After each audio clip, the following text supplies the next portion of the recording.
아홉을 찾으시는 이유. 우리 옆에 분들하고 고백합시다. 하나님은 성도님을 찾으십니다.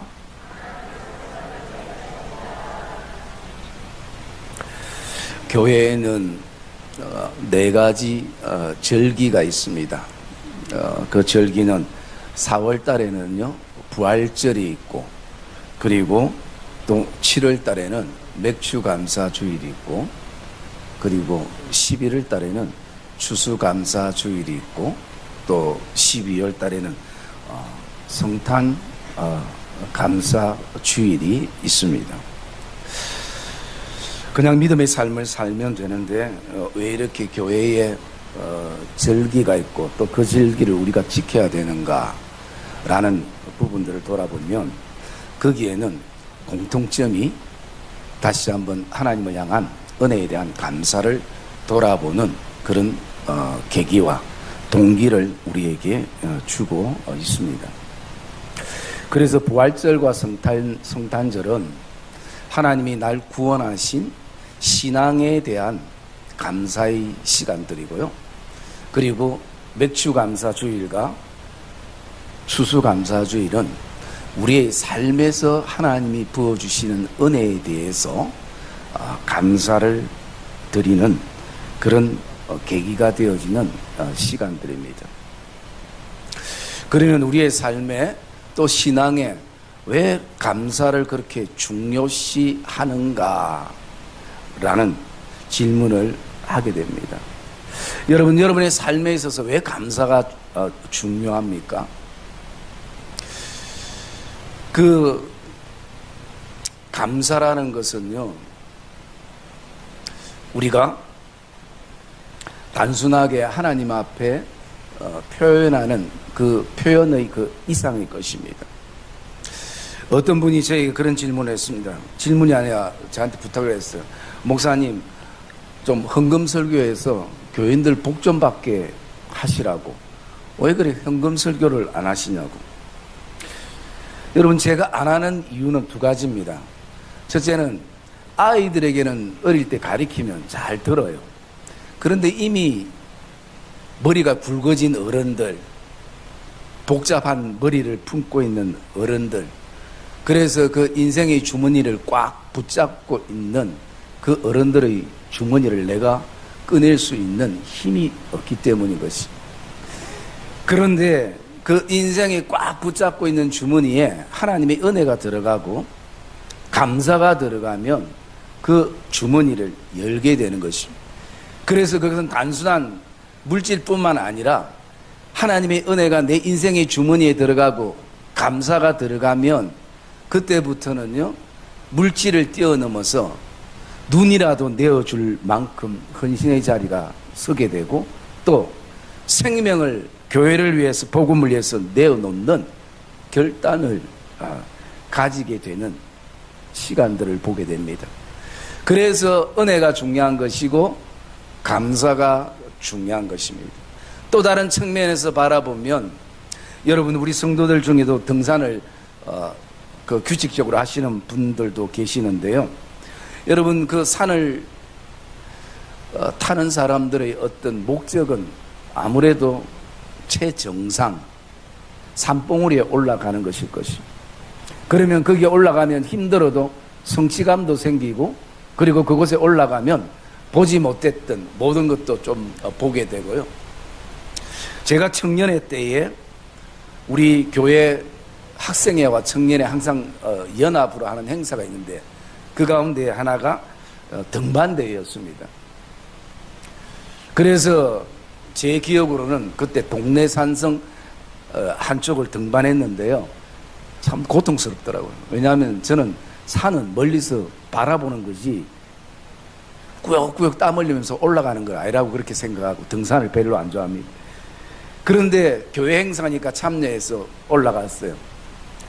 땀을 흘리기도 하고 또 나도 힘들지만 힘들어하는 그 후배들을 손잡아 주기도 하고, 어쨌든 함께 정상에 올라가니까 제 마음속에 야, 해냈다는 성취감이 생기고요. 그리고 부산의 전부는 볼 수 없지만 그 전경을 이렇게 바라보게 되어졌습니다. 여러분, 오늘 우리가 믿음의 삶을 사는 것을 등산으로 비유한다면 등산에는 반드시 산에는 산 정상이 있게 되고요. 신앙에 있어서 산 정상은 뭔가? 그것은 바로 감사라는 것이. 신앙의 최고봉은 감사라는 것이. 그래서 여러분, 우리가 오늘도 어쩌면 그 정상을 향해서 힘들어도 지금 올라가는 것은 그 신앙의 최고봉에 이르기를 원하는 마음이 우리 안에 있기 때문인 것입니다. 여러분, 저와 여러분 안에 오늘도 단순하게 이 예배의 한 시간을 통해서 감사해야 되겠다라는 생각으로 끝나는 것이 아니라 우리의 삶이 감사로 이어지는 은혜의 삶이 되시기를 주님의 이름으로 축복합니다. 여러분, 오늘 이 본문에는 우리가 잘 알고 있듯이 10명의 그 문둥병 환자들이 예수님을 만나서 치유되고 회복되는 내용을 말씀해 줍니다. 그런데 그 10명 가운데에 9명은 다 각기 길을 가버리고 한 명만 그 은혜에 감사해서 하나님 앞에 엎드리게 되고요. 그런 가운데서 예수님이 9명을 찾으십니다. 여러분, 주님이 9명을 왜 찾으실까요? 내가 너희들 고쳐줬으니까 내한테 보상해야 되지 않는가? 뭔가 나도 얻는 것이 있어야 되지 않는가? 이런 의미에서 예수님이 찾지는 않았을 것입니다. 여러분, 성경에 예수님이 이 단체로 한 번에 이 10명을 다 그 질병을 치료한 사건은 사실은 없었습니다. 개인적으로 치료했던 사건은 기록이 나와 있는데요. 그러면서 이들은 참 불쌍한 사람들입니다. 그 당시에 이 나병 환자들은요, 사람들로부터 2m 이상 가까이 가지를 못했습니다. 그리고 또 가게 되면 사람들이 나에게 점령시킨다고 돌을 들어 그 사람들에게 던졌습니다. 사실은 살아도 사는 게 아니죠. 많은 사람들이 그들을 상종하지 않았습니다. 여러분, 사람에게 있는 고통 가운데에 나도 사람인데 물론 아프지만 나를 상종하지 않는다라는 것은 사실 우리에게 참 큰 고통인 것입니다. 그런데 오늘 이 말씀해 보니까 이 10명의 이 나병 환자들 가운데요, 그들은 사마리아인도 있고 유대인도 거기에 포함이 되어 있다는 것입니다. 그래서 이들이 함께 한다는 것입니다. 여러분, 이것은 사실은 그 당시 문화로는 있을 수 없는 일이거든요. 유대인들은 사마리아인들을 사람 취급하지 않았습니다. 나병이라서 그런 것이 아니라 정상적인 사람이라 할지라도 그들을 개돼지 취급했던 것이 유대인의 사고이고 그들의 삶의 방식이었습니다. 그 배경을 바라보면 솔로몬 왕 이후에 이 이스라엘이 두 곳으로 갈라졌습니다. 남쪽은 유다라고 칭했고 북쪽은 이스라엘에서 남유다와 북이스라엘로 나눴는데요. 북이스라엘의 수도가 사마리아였습니다. 그래서 그 사마리아 안에 사는 사람들도 같은 유대인이었습니다. 그런데 이들이 왜 이들을 멸시하고 혐오했는가? 722년도에 그 아수르가 쳐들어와서 그 북이스라엘을 다 멸망시켰습니다. 그리고 그들 안에 있는 종교신까지 멸망시키기 위해서 이 아수르 왕이 그곳에 이방 사람들을 전부 다 이주시키게 만들었습니다. 그렇게 이주해 왔던 사람들과 또 유대인들, 사마리안들과 살다 보니까 거기에 결혼도 하게 되고, 그리고 또 신앙을 잃어버리게 되고, 또 이방신을 섬기게 되고, 이런 어떤 모습들이 남유다 사람들이 마음에 들지 않는 것이, 저들은 하나님을 배교했다 생각하고, 그래서 그들을 하나님이 사랑하는 사람들이 아니다라고 그들이 그 전통과 규례와 그런 어떤 풍습이 그들 마음속에 있었던 것입니다. 그런데 오늘 이 사람들은 함께 있었습니다. 이 사람들은 함께 있었던 이유는요, 자신의 연약함 때문인 것입니다. 여러분, 내가 좀 더 건강하다면, 내가 좀 더 다른 사람보다 지식이 많다면, 내가 좀 더 다른 사람보다 경험이 많고 봉사를 많이 하고, 그렇게 되면요, 연약한 사람들에 대해서 우리가 이렇게 돌볼 마음을 별로 가지지 못하는 것입니다. 오늘 내가 연약함을 품고 있기에 이 연약함이 하나님 앞에 감사가 되어질 때에 또 다른 연약한 자들을 품게 되는 것입니다. 여러분, 이들이 모여가지고 네 몸에는 문둥병 개수가 몇 개고 내 몸에는 2개밖에 안 나는데 내보다 더 많네, 너는 내보다 죄를 더 많이 지었네, 여러분, 그렇게 얘기하는 사람들이 없을 것입니다. 왜? 문둥병 자체가 힘든 것이죠. 오늘 영적인 모습을 우리가 바라보면 이것은 우리의 모습인 것입니다. 우리는 모두 하나님 앞에 용서받아야 될 죄인인 것입니다. 제목이 다를 뿐이고 우리는 어쨌든 그 죄가 하나님을 통해서 해결돼야 될 사람들이라는 것입니다. 다 우리 안에는 영적인 문둥병이 우리에게는 있을 수가 있다는 것입니다. 그런데요, 그것을 바라보면서 내가 이렇게 연약하기 때문에 오늘 또 연약한 사람들을 우리가 바라보는 거예요. 그래서 오늘 자신이 가지고 있는 이 서로에 대한 연약함들을 인정해주고 고백하다 보니까 무엇을 뛰어넘는가? 지금까지 살아왔던 전통을 뛰어넘고 규례를 뛰어넘고 제도를 뛰어넘게 되는 것입니다. 여러분, 연약함이 저와 여러분 안에 또 다른 은혜가 되기를 주의 이름으로 축복합니다. 그 속에서 우리는 오늘도 하나님의 은혜를 구하면서 또 우리가 이 연약함을 통해서 감사하는 것이, 우리 복음성 불렀던 찬양 가운데도 그런 찬양 있잖아요. 연약함도 감사. 분명 그 연약함 안에는 하나님께서 우리에게 주신 은혜가 있기 때문인 것이. 여러분, 이런 어떤 배경을 바라보면서 주님께서 오늘 그 아합을 찾으셨고, 그리고 그 아합은 왜 다시 그 은혜의 자리에 가지 못했는가, 우리가 비교하면서 말씀을 좀 묵상하려고 합니다. 첫 번째로 예수님께서 아합을 찾으신 이유는요, 감사로 돌아오라라는 것입니다. 여러분, 15절 말씀 우리 한번 읽어볼까요? 15절 말씀 시작. 예, 한 사람이 자기가 낳은 것을 보고 큰 소리로 하나님께 영광을 돌리며 돌아와. 예, 여러분, 한 사람은 감사로 돌아왔습니다. 감사의 자리로 돌아왔는데 오늘 17절 후반절에 보면 10사람이 다 깨끗함을 받지 아니하였나, 그 아합은 어디에 있느냐라는 것이. 오늘 주님께서 아합을 그토록 찾으시는 이유는 감사의 자리로 다시 돌아오라라는 것을 말씀하고 있는 것입니다. 여러분, 오늘 이 맥주감사주 1저와 여러분 안에 결단은 다른 게 아니라 감사의 자리로 돌아가기를 주의 이름으로 축복합니다. 예배의 자리로 우리는 돌아가야 하는 것입니다. 하나님의 영광의 자리로 다시 돌아가야 되는 것이고, 믿음의 자리로 다시 돌아가야 되는 것입니다. 하나님께서 그토록 찾으시는 이유, 예수님이 그토록 아합을 찾으시는 이유는 뭔가 혜택 보기 위한 것이 아니라 그들을 감사의 자리로, 예배의 자리로, 믿음의 자리로, 하나님의 영광의 자리로 다시 돌아가기를 원하는 것이 주님 마음속에 있기 때문에 오늘 이들을 찾은 것입니다. 그러면 왜 이 아합은 그 감사의 자리에 돌아가지 않는가? 그것을 곰곰이 생각해 보면요, 거기에는 하나님의 은혜에 대한 망각이 있었습니다. 여러분, 은혜를 망각하면 당연히 여기지는 것입니다. 오늘 이 말씀 가운데도 이들이 은혜의 망각을 이렇게 보면요, 13절에 이렇게 합니다. 그들이 소리를 높여. 우리가 이렇게 치료된 것은 내가 소리를 높였기 때문이다. 내가 예수님을 불렀기 때문이다. 내가 예수님을 찾았기 때문이다. 내가 소리 지르지 않았으면 우리는 아무도 낫지 않았을 것이다.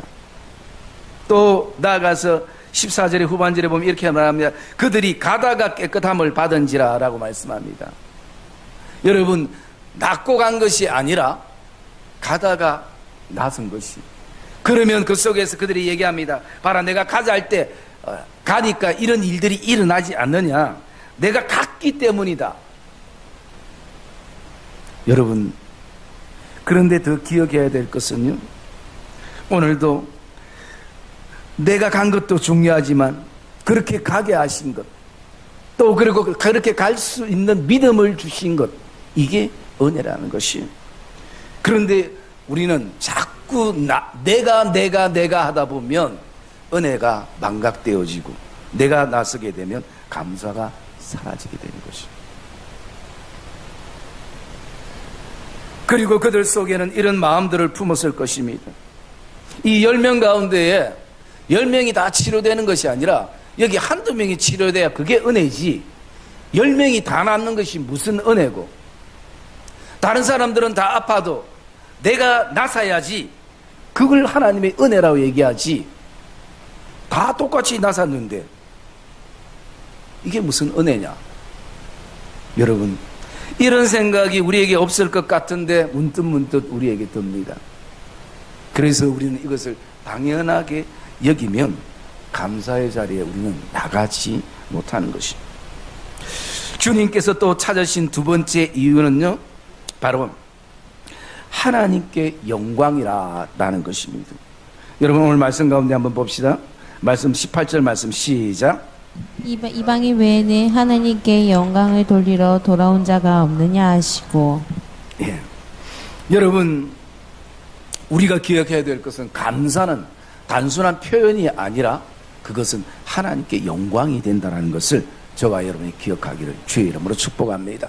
하나님은 감사를 통해서 영광을 받으신다는 것이, 우리의 섬김, 우리의 예배, 우리의 헌신을 통해서도 받으시지만 하나님 앞에 오늘 그 힘든 가운데에 정말 이해할 수 없는 하나님의 그 역사 속에 우리가 살아가면서도 그 속에 감사를 하나님 앞에 올려드리고 감사를 잃지 않는 그 자체가 어떻게 바라보면 하나님께 큰 영광이 되어준다는 것입니다. 그래서 이 아합을 찾은 이유는 너희가 감사로 하나님 앞에 영광을 돌리라 라고 그렇게 말씀을 하고 있는 것입니다. 그러면 이들을 아합은 왜 그 하나님의 영광의 자리에 가지 못했는가? 적어도 자기의 영광이 우선이 된 것이에요. 여러분, 물론 그 마음은 이해합니다. 그동안 못 봤던 가족들에게 가서 내 몸을 보이고 싶기도 하고요. 그리고 또 이제 새롭게 하지 못했던 사업도 하고 싶기도 하고, 또 여러 가지 인생을 지금까지 절망 가운데 살았는데 이제는 살아야 될 소망이 있고 사람들 앞에 좀 당당히 설 수 있는, 그러나 그것보다 더 우선되어야 될 것은 바로 하나님의 영광이라는 것입니다. 여러분, 오늘도 이들이 돌아와야 될 이유는 자기의 영광 때문이 아니라 하나님의 영광 때문이라는 것입니다. 그리고 세 번째, 우리가 이 말씀 속에 주님이 아합을 찾은 이유는요, 다른 것이 아니라 19절 말씀 봅시다. 19절 시작. 내 믿음이 너를 구원하였느니라 하시더라. 아멘. 여러분, 오늘 예수님이 이들을 찾으신 이유는 육신적인 회복만이 아니라 영혼의 문제를 해결해 주시기 위해서 이들을 찾으시고 부르신 것입니다. 여러분, 이들은 그냥 평생을 육체의 문제만을 안고 살아왔고 이 문제만 해결되면 인생이 펴질 거라 생각합니다. 온통 먹고 마시고 육체적으로 살아가는 여기에 모든 관심과 초점을 가지고 지금까지 인생을 살았습니다.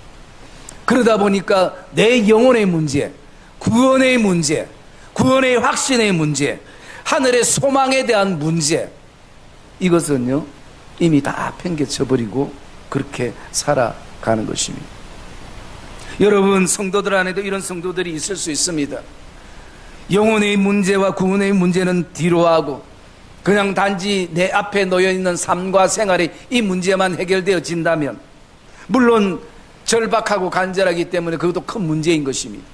그러다가 그 문제가 해결되어지면요, 그 다음에 영혼에 대한 생각을 하나요? 아닙니다.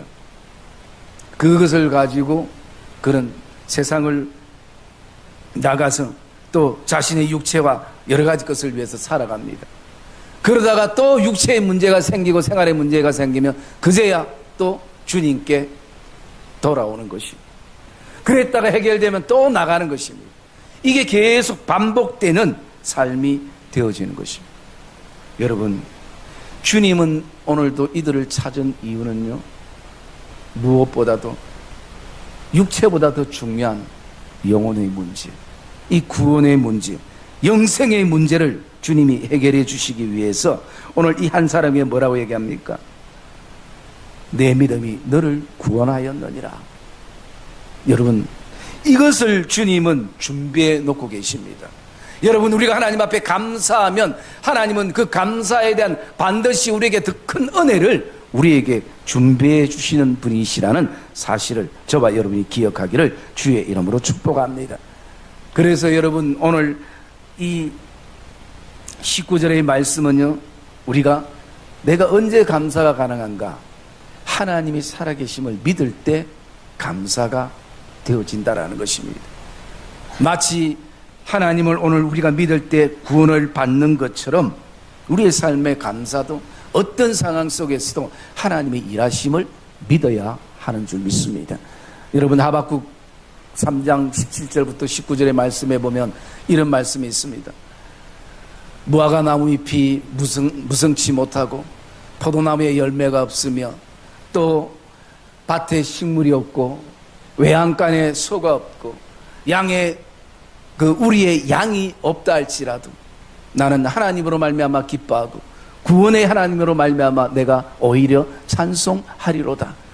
여러분, 오늘도 이 전반기를 우리가 바라볼 때에 사실은 우리의 삶에 우리가 원하던 소출이 없었을 것입니다. 더 많은 소출을 내어서 좀 편안함을 누려야 되는데 일터나 가게나 직장이나 사업이나 가정 안에 소출이 없으니까 감사가 잘 되지 않는 것입니다. 그런데 우리가 그 속에서도 감사할 수 있는 것은요, 비록 이 한 해 전반기 소출이 없다 할지라도 하나님이 우리에게 포도나무를 그대로 두셨다라는 것이, 감람나무를 그대로 두셨다는 것이, 작지만 하나님께서 우리에게 밭을 그대로 두셨다라는 것. 여러분, 만약에 하나님께서 내가 가장 원하는, 또 내가 가장 기억기는 일터와 직장과 사업체에 포도나무를 뽑아버리셨다면, 감람나무를 하나님께서 다 뽑아버리셨다면, 죽게 만드셨다면, 하나님이 밭을 빼앗아 가셨다면, 그런데 오늘 하나님은 그렇게 하지 아니하시고, 비록 올해 전반기의 소출이 우리가 원하는 만큼 없었다 할지라도 하나님 그대로 두셨어요. 무화과 나무도 두셨고 밭도 두셨고 또 크지 않지만 소양간, 외양간과 그리고 양우리도 하나님이 우리에게 두셨어요. 그러면 우리는 그 속에서 그것을 바라보면서 없는 것을 바라보는 것이 아니라 오늘도 하나님께서 우리에게 은혜 주시고 우리가 감사할 때 여기에 분명히 포도나무 가운데 감사의 열매들이 맺혀질 것이고 은혜의 열매들이 맺혀질 것이고 반드시 하나님께서 우리에게 이 후반기에는 또 다른 소출을 주실 것이라는 것을 믿고 나갈 때에 감사가 되어지는 줄 믿습니다. 그래서 여러분, 우리가 지금 이 한 주에 제가 계속 말씀드렸던 가운데 하나가, 그것은요, 이 맥주 감사주일에 지나간 전반기에만 감사하는 것이 아니라 후반기 이미 감사해야 될 것이 분명히 하나님이 우리에게 주실 은혜의 여러 가지 소출과 또 신앙의 소출을 주실 것을 믿고 우리가 감사하며 나가는 이 7월달이 되시기를 주님의 이름으로 축복합니다.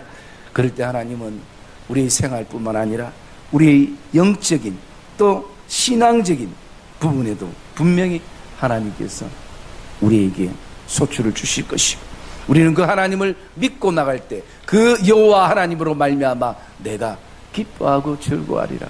여러분, 우리가 하나님 앞에 감사하면요 반드시 우리에게 따라오는 게 있습니다.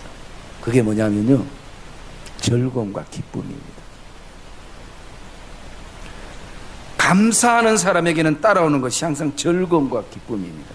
그래서 여러분, 이 감사는요 상대적이기 때문에, 예를 들어서 하나님이 나에게 인생의 에너지 50을 줘서 이 50 줘도 감사하는 사람이 있고 70을 줬는데도 불평하는 사람이 있을 수 있어요. 감사는 뭐냐? 상대적인 것이죠. 그래서 여러분, 변하지 않는 감사는, 한번 따라 합시다. 하나님을 향한 나의 믿음의 태도다. 하나님을 향한 나의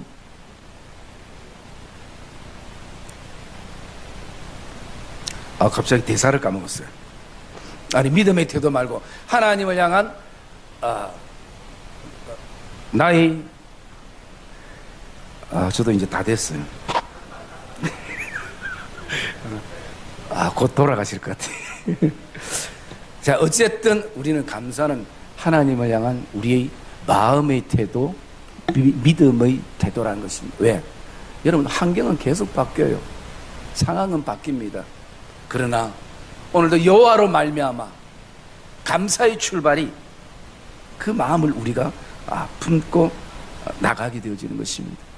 사랑의 믿음의 성도님들, 어쨌든 힘든 가운데서도 신앙을 지키며 믿음을 지키며 이 안에 여기까지 온 것 수고하셨고, 또 하나님의 은혜에 감사가 되어지고, 또 이 안에 여러 가지 수학들에 대한 우리가 실망이 좀 돼도 다시 하나님을 믿고 저와 여러분들이 출발하는 이 후반기의 삶이 되기를 주의 이름으로 축복합니다. 하나님은 여전히 우리 교회를, 가정을, 일터를, 직장을 하나님께서 우리에게 주신 것입니다. 그곳에 생명력이 있으면 반드시 열매로, 소출로 맺어질 그 소망의 날. 이것은 우리의 생활뿐만 아니라 우리의 삶뿐만 아니라 우리의 믿음의 여정도 동일하다라고 생각되어집니다. 저와 여러분이 오늘도 믿음도 더 풍성해지고 영혼의 윤택함을 누리는 복된 이 후반기의 출발이 되어지기를 주님의 이름으로 축복합니다.